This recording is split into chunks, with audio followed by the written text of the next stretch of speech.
자, 오늘 1장, 첫 시간은 성경 1장 하고, 둘째 시간은 2장 하겠습니다.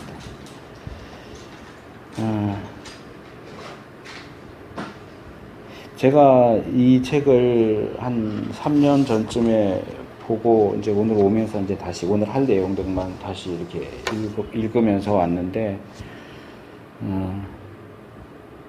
생각보다 번역이 조금 별로. 번역을 이분이 영어만 가지고 번역을 한 것 같아요. 근데 이제 제가 이거 보면서 대학교 1학년, 고등학교 막 졸업하고 청신대학 들어가서 1학년 때 구약개요 시간에 글리슨 아처가 쓴 구약 총론, 그건 지금 다 번역돼 나왔지만 그거 영서 번역 과제 하면서 힘들었던 게 생각났어요. 이게 중간중간에 라틴어가 나온다고요. 근데 그때는 라틴어인지 뭔지도 모르는 때니까 영어 사전을 아무리 뒤져도 이 단어가 안 나오는 거야. 인터넷으로 뒤져봐도 안 나와. 그러니까 기본적으로 라틴어를 알파벳은 기본적으로 비슷해요, 영어하고. 근데 이제 읽는 방법이 좀 다르죠. 그러니까 그 정도만 알아도 라틴어도 조금 알아두면, 물론 여러분들이 뭐 원서를 볼 일이 많지는 않겠지만, 근데 이렇게 번역서 같은 경우도 예를 들면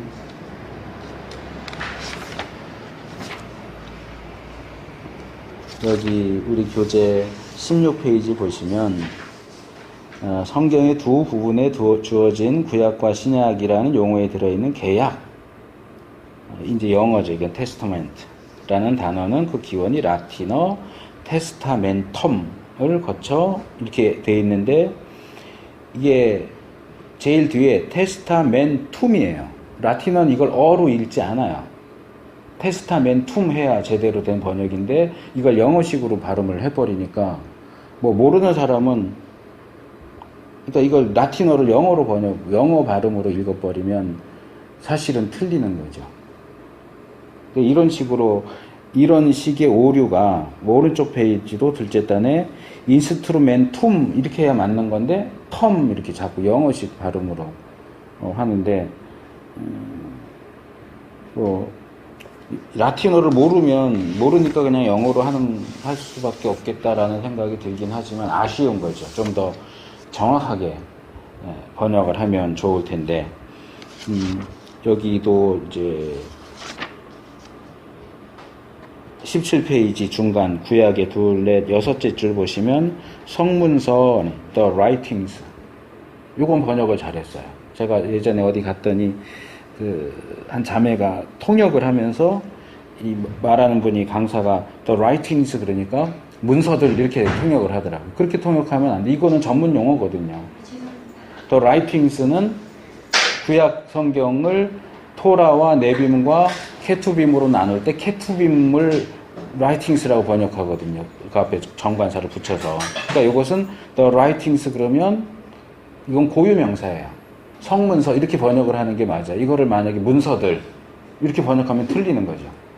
그런 거랑 비슷한 이제 오류들이 여기 이제 종종 발견이 되는데,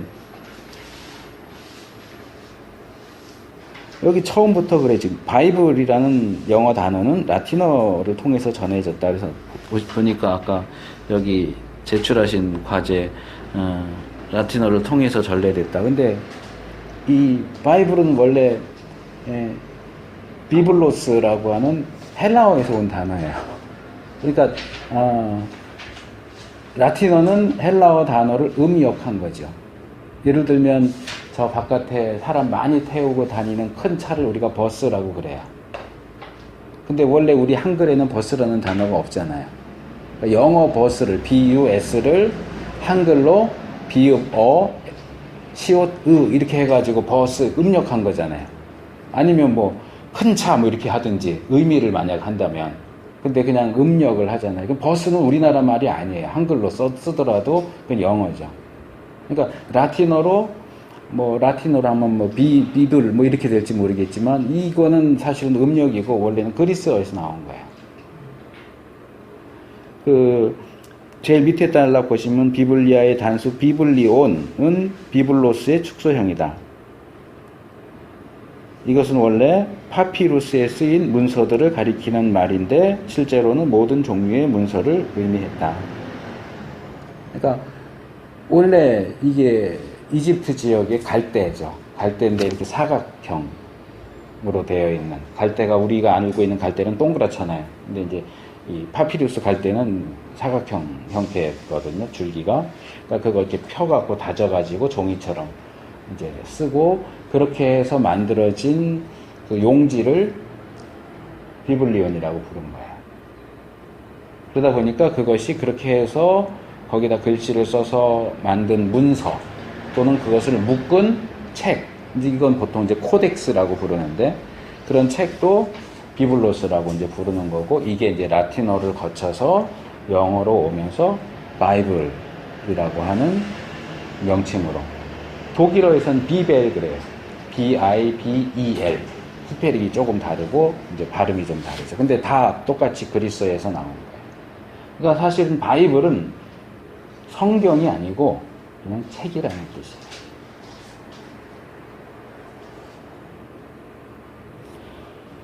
그냥 책이에요. 근데 여기에 이제 정관사가 붙죠. 여기 둘째 단락에 교회가 타 비블리아라는 말을, 그러니까 성경이라는 의미로 사용한 최초의 예는 150년, AD 150년경이다. 근데 이제 타 비블리아, 요건 이제 헬라어 표현이죠. 타 비블리아. 그러니까 말하자면 그 책인 거예요. 그 책. 그러니까 요 정관사가 있느냐 없느냐는 상당히 중요합니다. 한글에서도 모든 말과 글에 있어서는 정관사가 들어가는 것과 안 들어가는 것의 차이가 나요. 예를 들어서 제가 지금 갑자기 뜬금없이 요셉 형제 그 책 좀 저기 사무실 가서 그 책 좀 가져다 줄래요? 그럼 그 책이 뭔지 어떻게 알아요?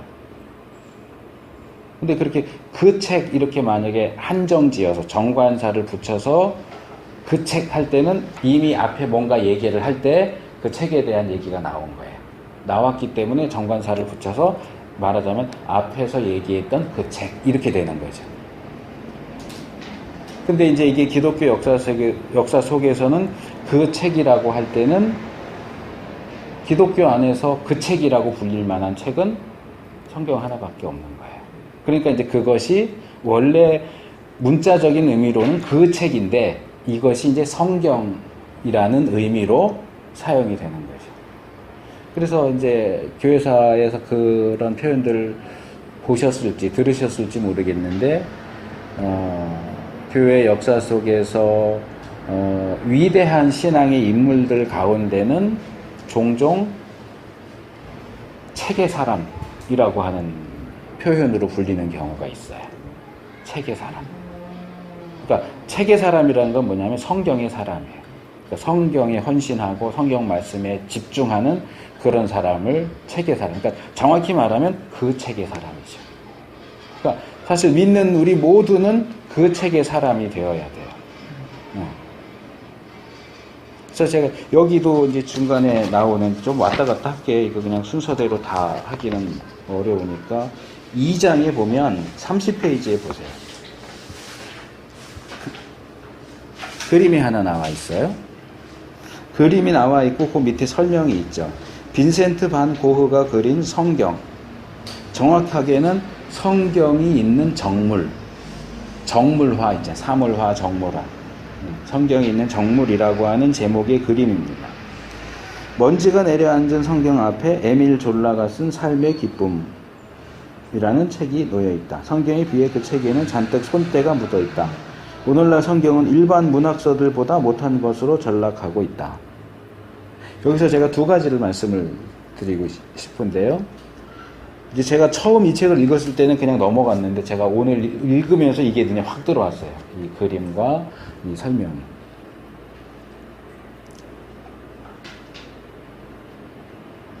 첫째는 지금 이 책의 저자가 설명하는 것처럼 성경에는 먼지가 잔뜩 묻어 있고 그 얘기는 안 읽는다는 얘기죠.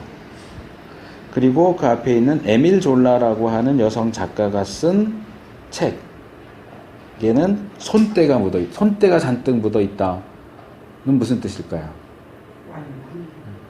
제 집에 있는 제가 집에 한 책이 한 8,700권 정도 있는데 그 중에 제일 손때가 묻은 책이 하나 있어요. 헬라어 책이에요. 대학교 때 또 신대원 가면서 이순한 씨가 쓴 신약 헬라어 교재. 정말 여기 옆에가 까맣게 될 정도로 굉장히 많이 봤어요. 물론 제 그 성경도 손때가 많이 탔지만 그 헬라어 책은 이 책은 제가 지금 두 번째 보는데 깨끗하잖아요. 근데 그 책은 하도 찾고 쓰고 막 하다 보니까 정말 손때가 까맣게 묻었어요. 또 하나는 손때라기보다는 그건 제가 고등학교 때 어느 책인가에서 보고 흉내 낸 건데 어느 책을 보니까 어느 사람이 영어 공부를 하는데 우리가 보통 책을 이렇게 보잖아요. 이렇게 보면 책을 많이 보면 책이 이런 식으로 되거든요. 근데 그 사람 영어 사전이 책이 이런 식으로 돼 있어요. 왜 그럴까요? 이제 제 집에 있는 제가 고등학교 때 보던 영어 사전도 이렇게 돼 있어요. 제가 그렇게 만들었어요. 왜냐하면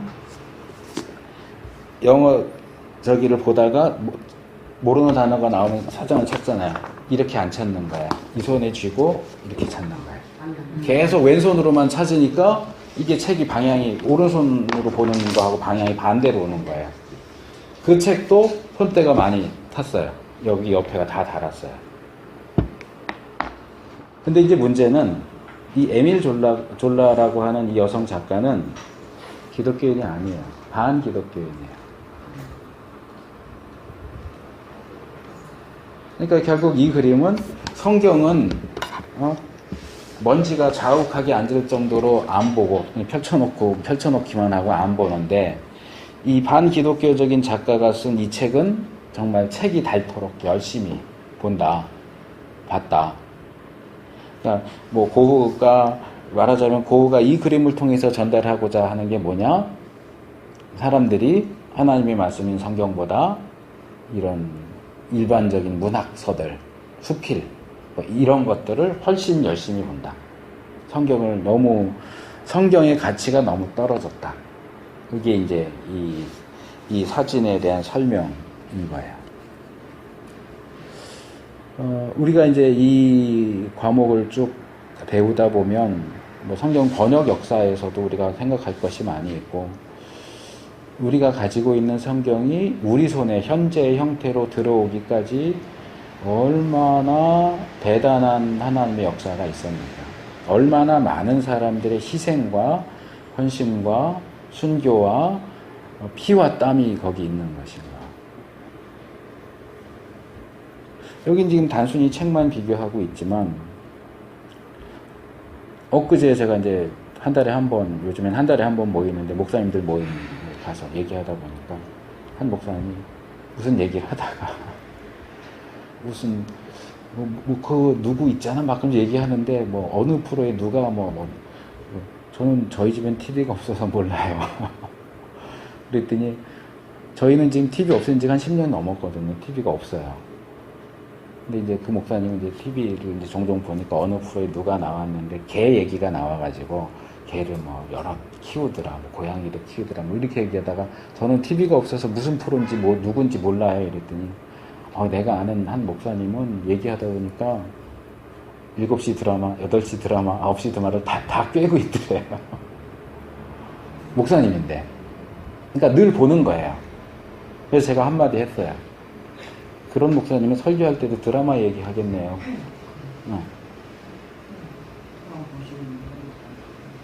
성경책이 있는데 성경은 먼지가 자욱하고 일반 책은 손때가 타서 너덜너덜해질 정도로 만약에 목사가 이 그림의 이 성경책과 이 책의 주인이 목사라면 이 사람 설교할 때 분명히 에밀 졸라 얘기합니다. 그런데 책만의 문제가 아니라는 거예요. 여러분들은 말씀보다 뭘 더 읽고 뭘 더 봅니까? 뭐에 더 관심을 갖습니까?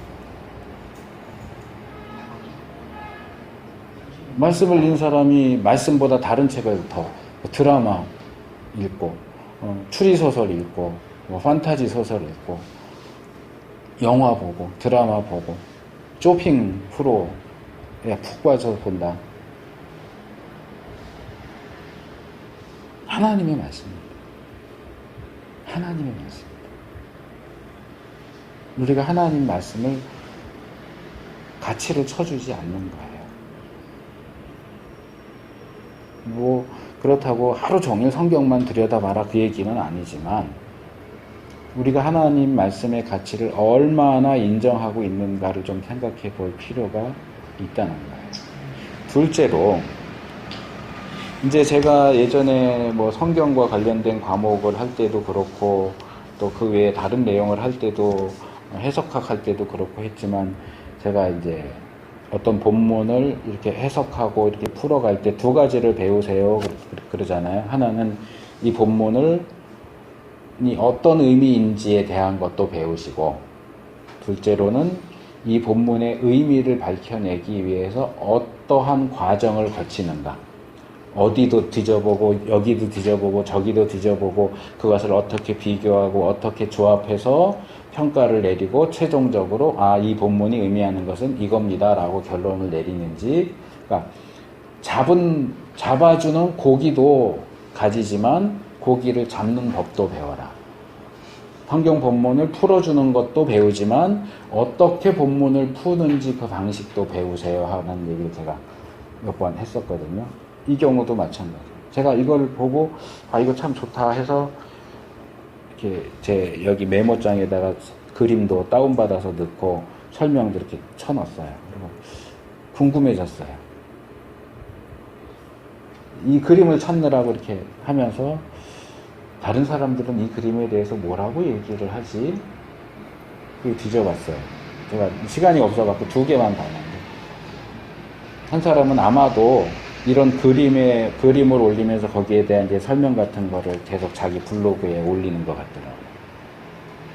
근데 여기 나오는 내용과 상당히 차이가 나는 설명을 제가 거기서 봤어요. 고흐의 아버지는 목사예요. 고흐도 탄광 지역에 가서 7년 정도 선교사로서 목사로서의 그러니까 신학 공부를 한 사람이에요. 근데 이제 결국 화가로 갔지만 그런 사역을 한 사람이에요. 그런데 어떤 이유인지는 제가 자세히 안 봐서 모르겠는데 아버지하고 거의 결별했어요. 뭐라 그러죠? 그 사이를 관계를 끊을 정도로. 그래서 고흐가 화가로 등단한 지 4년째 되는 해에 이 그림을 그렸는데 이 그림을 그리기 직전에 아버지가 돌아가셨어요. 결별하고 있던 아버지가 돌아가시고 그 후에 그 복잡한 신경 가운데 이 그림을 그린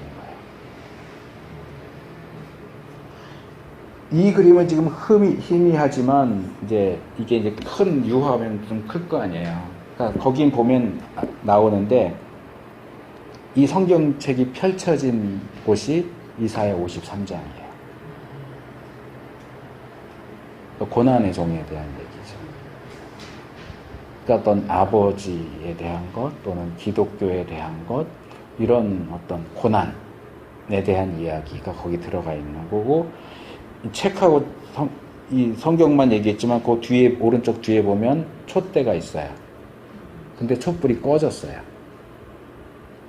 그것은 아마도 아버지의 죽음을 가리키는 것이 아닐까. 그리고 이 책도 이제 요 조그만 책도 자세히 보면 이제 에밀 졸라가 쓴 삶의 기쁨이라는 책이라는 게 이제 거기 써 있는 거예요. 그래서 이제 이게 무슨 책인지를 아는 거죠. 근데 고흐가 우연히 이 책을 여기다 넣은 게 아니고 그 이전부터 고흐는 에밀 졸라라는 작가를 굉장히 좋아했대요. 열심히 읽었대요, 그 책을. 그러니까 자기가 읽던 책을 놓고 그린 거예요, 말하자면. 근데 이 에밀 졸라는 아까 말한 것처럼 좀 반기독교적이고 그 당시에 정통 기독교인들이 볼 때는 저거는 뭐야.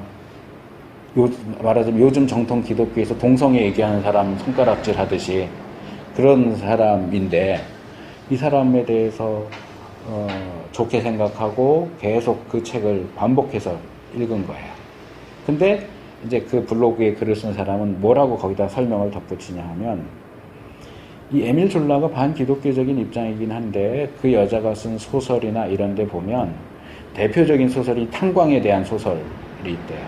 근데 거기 나오는 주인공이 그러니까 힘들고 어려운 사람들을 돕는 그런 일을 이제 하는 사람이라는 거죠. 그러니까 고흐가 그 영향을 받아서 탄광지대에 가서 사역을 했을 것이다.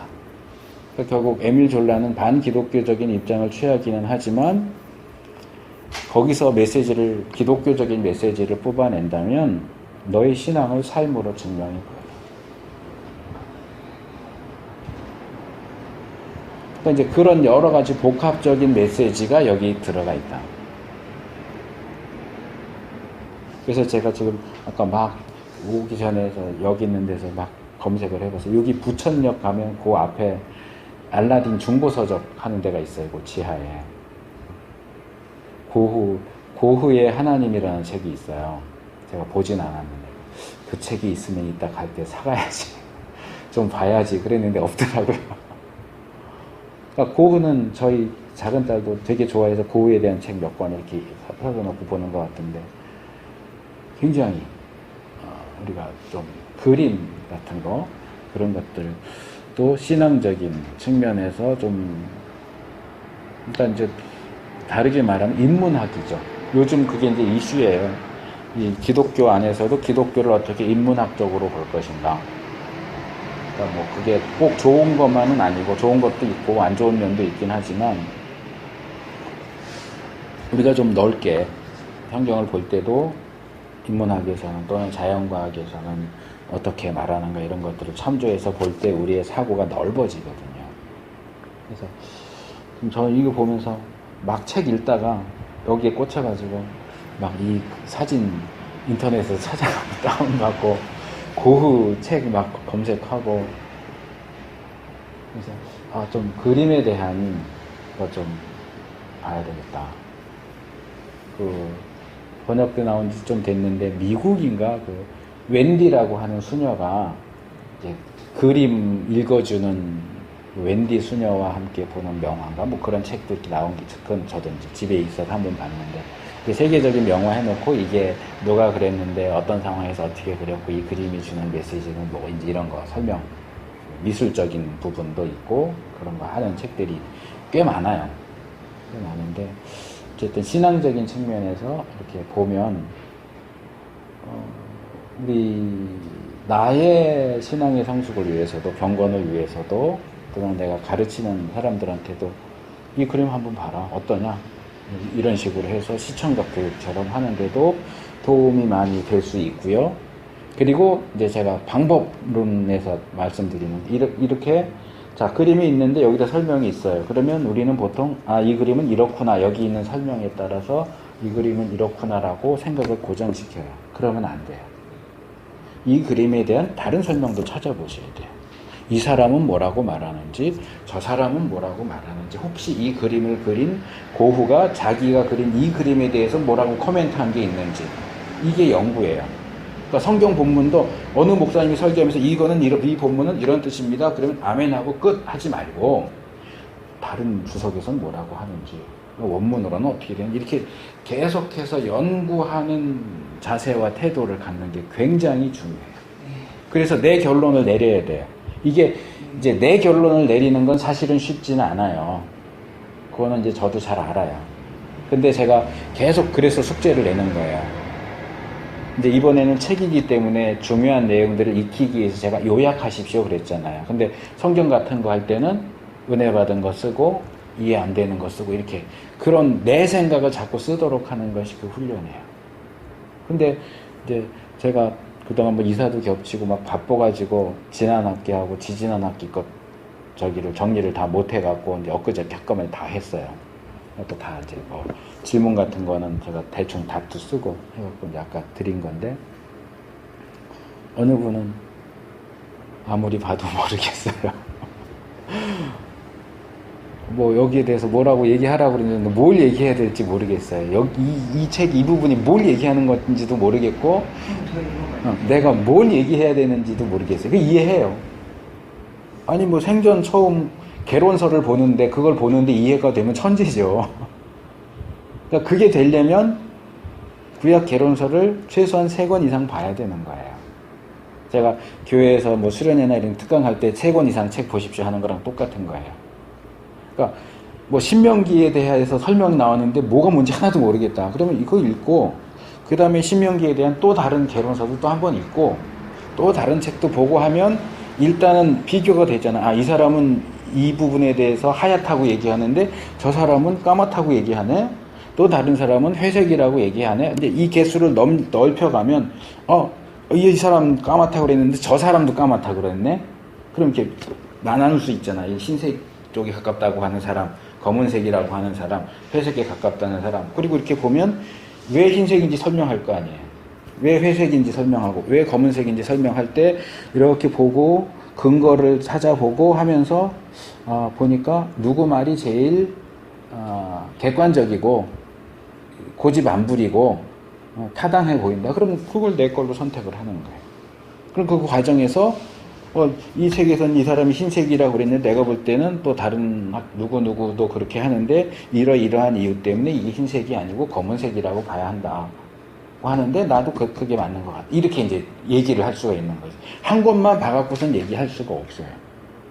근데 이제 그 기초를 하느라고 어쨌든 쓰라는 거예요. 자기 생각을 자꾸 쓰라고 하는 거고. 그러니까 쓰는 것, 요약하는 것도 그 훈련이에요.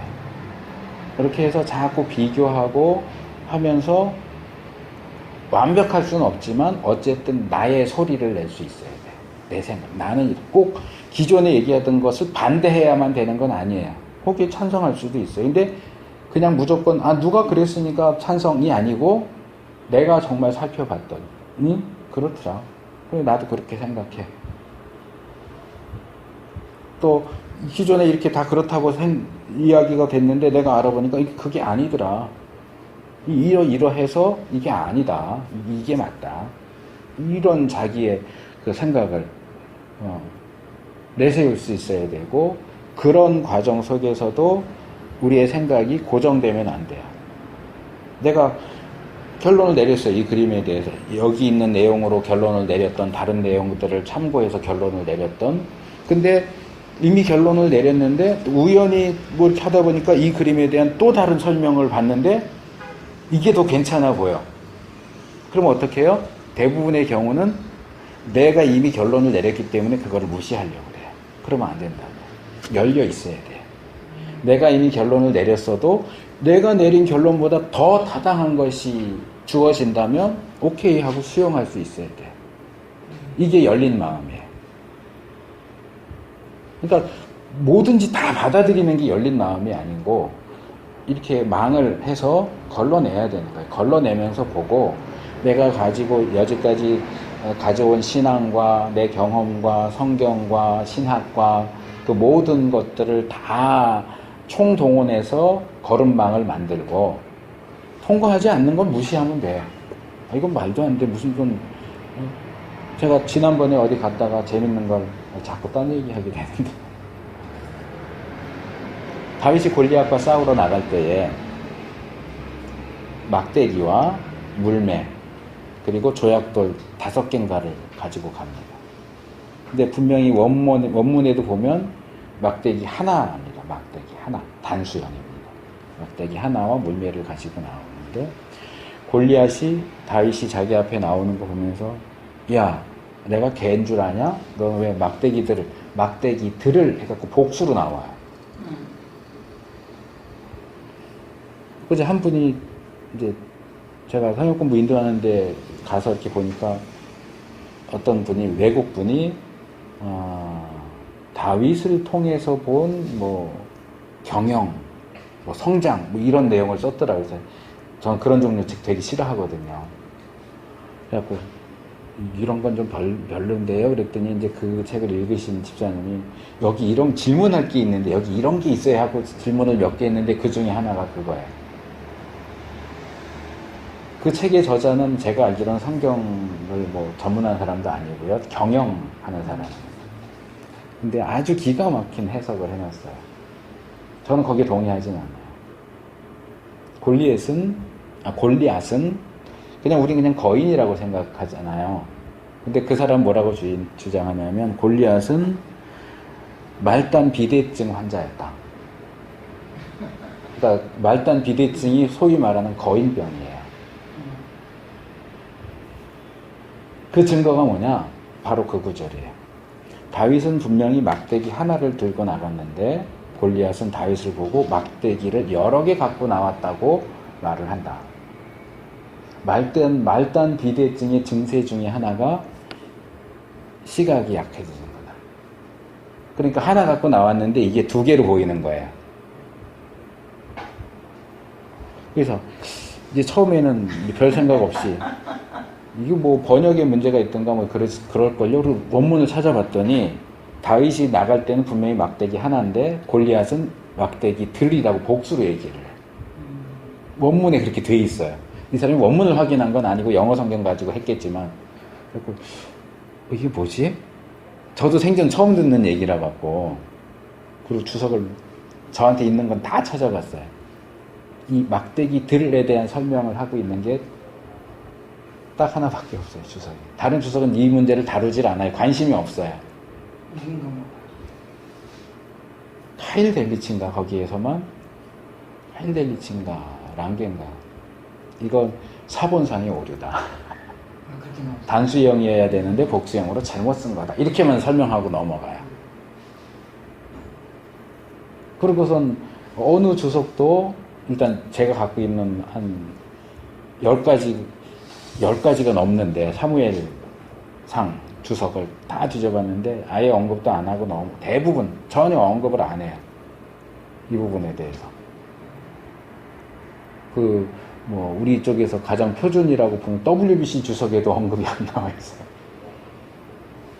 근데 제가 아까 결론을 얘기했지만 저는 그렇다고 해서 골리앗을 말단 비대증 환자에다 보지는 않아요. 근데 이제 뭔가 이제 또 해석이 필요하긴 하겠지만 근데 그런 것들을 보면서 제가 열려 있어야 된다는 얘기하면서 일로 들어온 거거든요. 그러니까 그런 부분에 대해서 말도 안 돼 하고 그냥 차버리지 말고 이거 일단은 그 말이 실제로 그런가를 확인해보고 원문을 찾아보고 원문이 그렇게 돼 있으면 이게 왜 이랬을까를 그 다음에 답을 찾아야 되겠죠. 근데 저는 그 답을 찾는 데 있어서 골리앗이 거인병 환자였다라고 하는 부분은 동의가 안 되는 거예요. 왜냐하면 골리앗 형제들이 다 거인이거든요. 그리고 오늘날 거인병이라고 하는 것은 골리앗만큼 그렇게 키가 크지가 않아요. 보통 사람보다 머리 하나 정도 큰 정도지 골리앗은 굉장히 크거든요. 거의 2m가 넘거든요. 그러니까 그리고 뭐 거인병 환자이기 때문에 행동도 느리고 그래서 뭐 방패나 무기 든 자가 옆에 들고 나왔다. 자기가 못 들어서. 근데 그건 설명이 틀린 거예요. 다윗도 사울의 무기 든 자.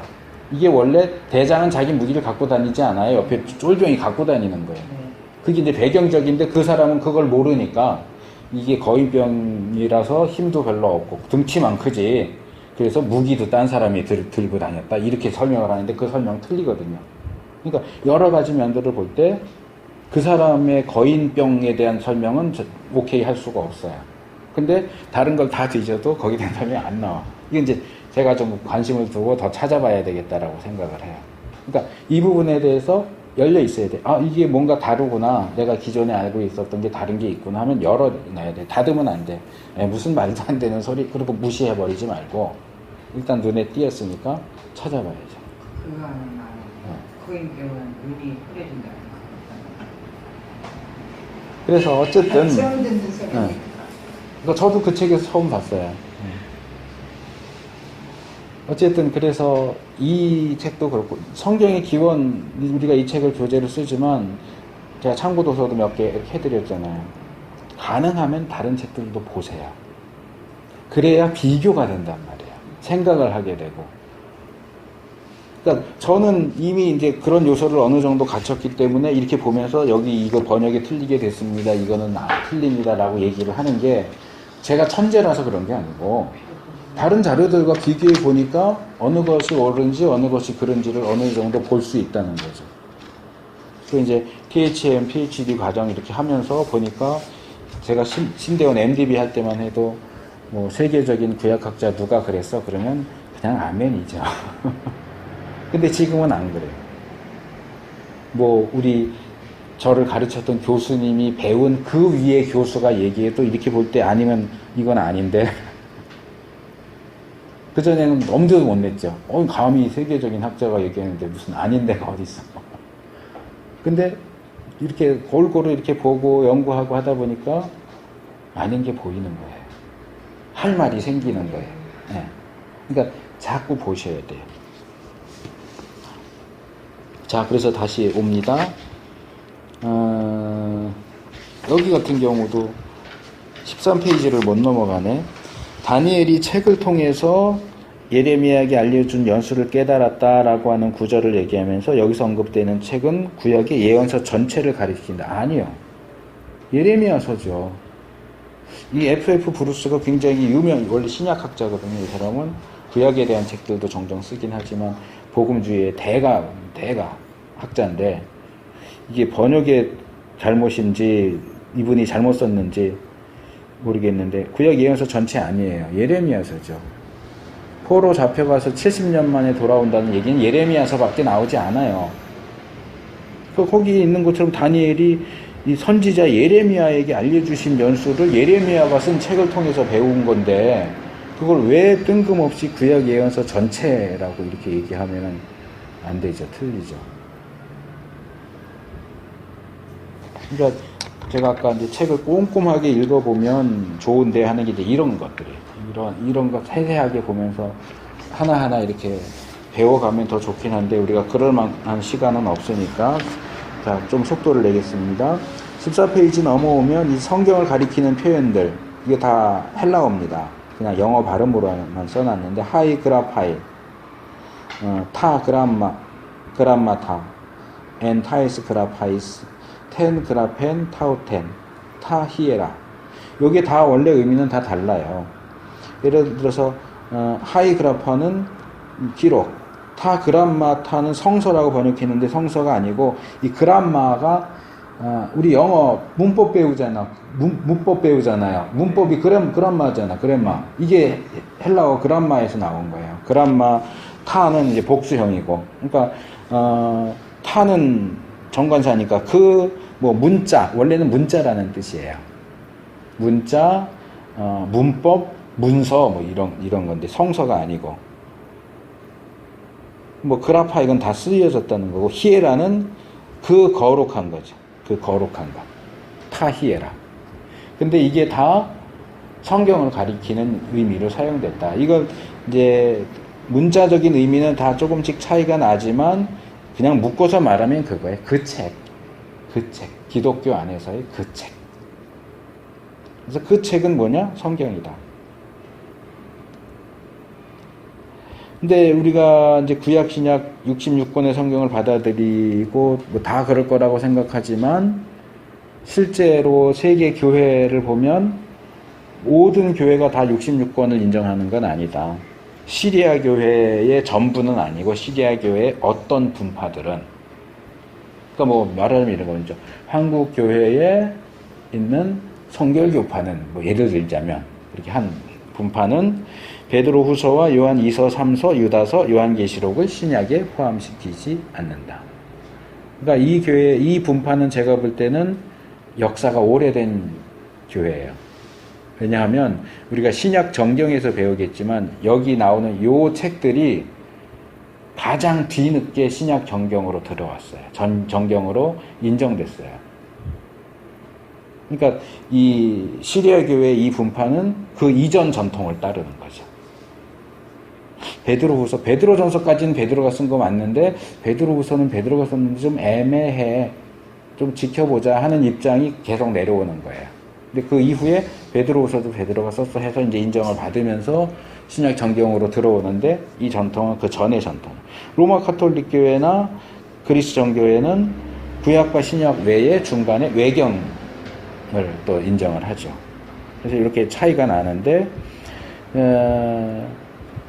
70인경 나오고 그 다음에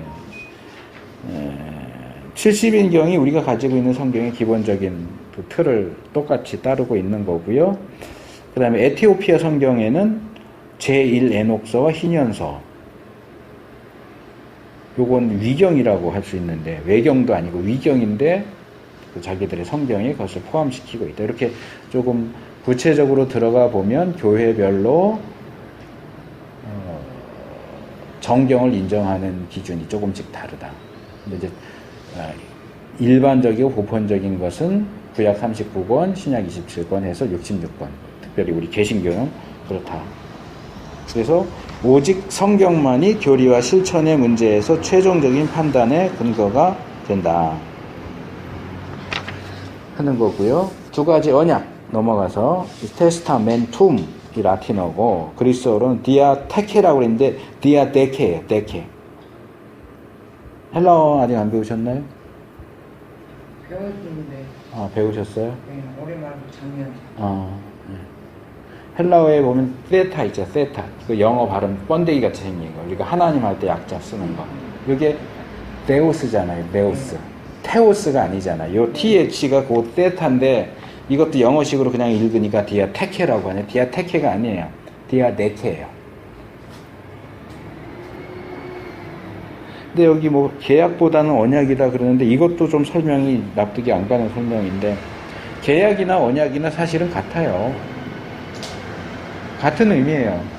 근데 기독교 신학에서 계약은 쌍방적인 반면에 일반적인 계약은 쌍방적인 계약인 반면에 성경에 나오는 계약은 하나님의 일방적인 특성이 강하게 나타난다고 해서 그것을 구별하기 위해서 언약이라고 부르는 거예요.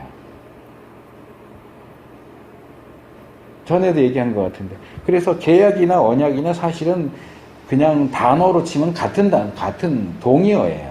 그 다음에 외아들과 독생자가 뭐가 달라요? 동의어예요. 그런데 외아들은 많잖아요, 이 세상에. 그 집안의 외아들은 혼자일지라도 이 세상에 보면 서울만 놓고 이렇게 봐도 외아들이 한두 명이겠어요? 근데 독생자도 사실은 외아들이라는 뜻인데 예수님 같은 외아들은 이 세상에 아무도 없어요. 예수님 외에는. 그러니까 예수님의 그 독특성을 강조하기 위해서 독생자라고 부르는 거예요. 구분해서. 그렇다고 해서 외아들과 독생자가 전혀 다른 단어냐? 단어는 다르지만 동의어예요. 같은 단어고 얼마든지 바꿔 쓸 수 있는데 우리가 신학적인 이유로 예수님을 가리킬 때는 하나님의 외아들 이렇게도 얘기하지만 그걸 강조할 때는 하나님의 독생자 이렇게 부르는 거고 계약이나 언약이나 같은 건데 하나님 편의 일방적인 그런 것들을 강조하느라고 신학적인 이유로 언약이라고 하는 표현을 선택해서 사용하는 건데 여기서처럼 계약보다는 언약을 의미한다. 이렇게 말하면 이거는 배경적인 요소를 모르는 사람은 계약과 언약은 다른 거구나라고 생각하거든요. 다른 게 아니에요. 근데 이제 이걸 설명을 이렇게 하면 더 좋았을 텐데 라틴어의 테스타멘툼과 헬라어의 디아데케가 달라요. 헬라어의 디아데케는 말하자면 유언이에요. 그 말을 한 사람이 죽어야 효력을 발생해요. 근데 라틴어 테스타멘툼은 유언이 아니에요. 그래서 그 말한 사람이 죽지 않아도 이 말이 약속이 효력을 발생해요. 이해되세요? 유언과 유언이 아니라는 거. 그러니까 이렇게 설명을 해주면 좋은데 이걸 이렇게 설명을 하니까 좀 애매하게 됐는데 어쨌든 이 현재 영어로 이제 올드 테스타멘트, 뉴 테스타멘트, 구약 신약할 때 이 테스타멘트는 이 라틴어 테스타멘툼에서 온 단어인 것은 사실이에요. 그래서 오래된 언약, 약속. 근데 유언이 아니고 오래된 약속. 내가 너 뭐 해줄게 한 약속. 그게 테스타멘트입니다. 그러니까 새로운 약속. 이렇게 되는 거예요. 그래서 이제 우리는 한문 표현으로 구약, 신약 이렇게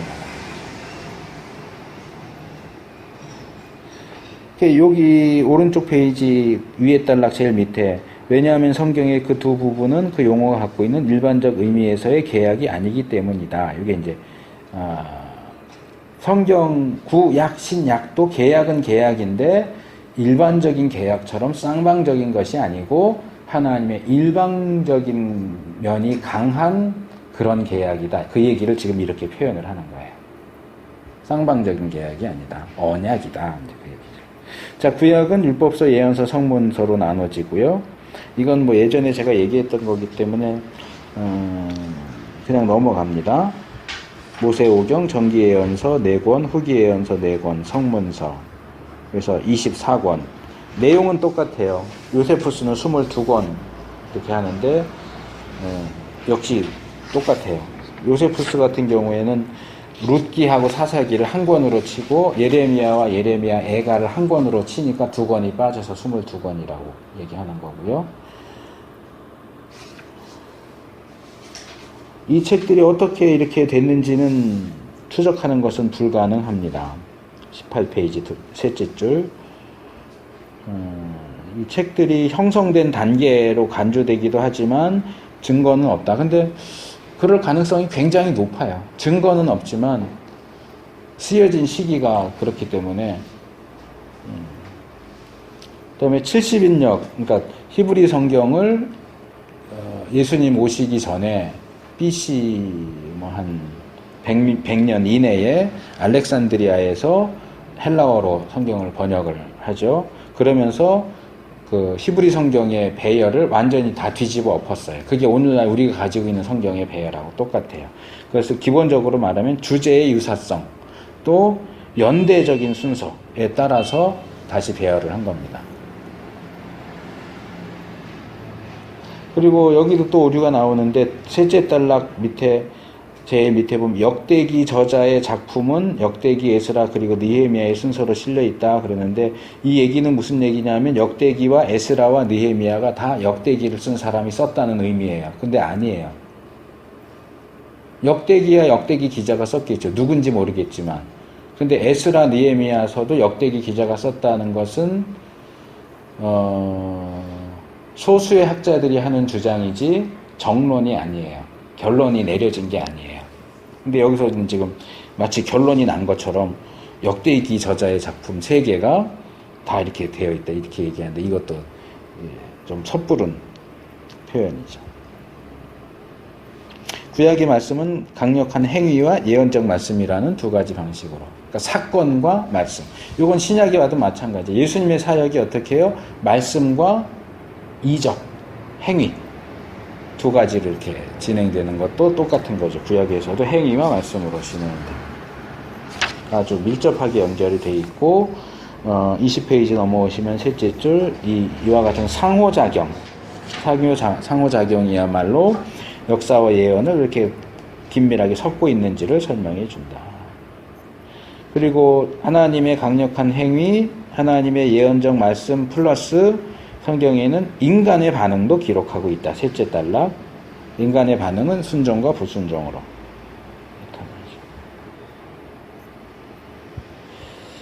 구약 오른쪽 페이지에 넘어와서 구약과 신약의 관계는 약속과 성취다. 그래서 구약이 신약으로 오면서 요약되고 확증되고 초월된다. 27권 책, 이거 분류하는 건 뭐 얘기 안 해도 되고요. 요거는 좀 새롭게 보시는 걸 수도 있는데, 신약이 복음서부터 쓰여져 있지만, 제일 처음 기록된 것은 바울의 편지예요. 이제 학자들이 대부분 인정하는 것은 아마도 데살로니가 전서가 제일 먼저 쓰여졌을 거예요. 신약 전체 책 중에서. 그래서 바울이 쓴 편지들이 묶음으로 이렇게 다니다가, 그게 오른쪽 페이지 위에 바울 총서라고 번역된 거예요. 바울 편지들이 이렇게 묶음으로 이렇게 교회 이렇게 다니다가 현재와 같은 형태로 긴 것부터 짧은 것 순서로 이제 신약 정경이 됐고, 그 다음에 이제 복음서들 쓰여지고, 사도행전과 누가행 복음은 원래 한 권인데, 에스라 니에미야처럼 한 권인데 나눠지죠. 그러면서 앞에 복음서, 사도행전, 그 다음에 서신서 이런 형태로 갑니다. 24페이지 셋째 줄, 초대교회는 율법서와 예언서 곁에 복음서와 사도들의 편지를 놓았다. 이 표현이 중요해요. 이게 제가 지난번에 이 책을 읽을 때는 이게 안 들어왔는데 오늘 오면서 이거 중요한 얘기인데 여기 있구나. 율법서와 예언서 곁에 복음서와 서신서를 놨다는 얘기는 신약의 복음서는 구약의 율법서와 비슷한 역할을 하고, 신약의 서신서는 구약의 예언서하고 비슷한 성격을 가진다는 얘기예요. 그러니까 구약에 있어서는 모세오경이 기본이잖아요. 그 위에 선지서, 성문서 이렇게 올라가죠. 신약에서는 복음서가 가장 기본이에요. 복음서 위에 사도들의 역사, 사도행전이 올라가고 그 위에 서신서가 올라가죠. 그러니까 차지하는 어떤 위치나 기능, 역할 그런 것들이 율법서와 복음서가 비슷해요. 그리고 예언서는 선지자들의 메시지고 서신서는 사도들의 메시지고 비슷한 성격을 가지고 있는 것입니다. 그리고 이제 기원 후 200년경에 라틴어 번역, 시리아 번역, 콥트, 이제 에티오피아 이쪽인데 번역들이 조금씩 번역되고 있다. 성경의 메시지, 구원의 메시지, 구원 이야기고 그것은 언약으로 바꾸어 말할 수도 있고, 교회 얘기가 나오는데 여기 재밌는 얘기가 나오죠. 언약 백성이 25페이지 제일 밑에 단락입니다. 구약에서 신약으로 넘어오는 문제는 영어 성경 독자들에게는 모호해 보일 수 있다. 뭐 한글 독자도 마찬가지죠. 왜냐하면 처치, 교회라고 하는 용어는 신약에 처음 나오잖아요. 구약에는 교회가 안 나온단 말이에요. 근데 이게 번역본은 그렇지만 헬라어 성경 70인역을 읽는 사람들 입장에서는 전혀 놀라운 게 아니다. 왜냐하면 구약에도 교회에 해당되는 에클레시아라고 하는 용어가 구약에도 나오고 신약에도 나오니까 구약의 그 에클레시아가 신약의 그 에클레시아구나, 이게 두 개 연결되는구나 하는 것이 굉장히 자연스럽게 보여진다고 하는 거죠. 그래서 제 기억에는 히브리서로 기억하는데 그 광야의 이스라엘을 얘기할 때 광야 교회, 사도행전 스데반이 그랬던가, 광야 교회라는 표현이 나오죠. 그러니까 엄밀하게 말하면 오순절 성령 강림으로 해서 교회가 처음 만들어지지만 구약과 신약의 그 연속적인 측면을 고려한다면 신약의 저자들은 출애굽한 이스라엘을 광야에 있는 광야교회로 봤다는 거죠. 그러니까 구약의 이스라엘과 신약의 교회는 같은 공동체지 별개의 것이 아니라고 하는 얘기입니다. 자, 일단 여기까지 하고 잠깐 쉬겠습니다.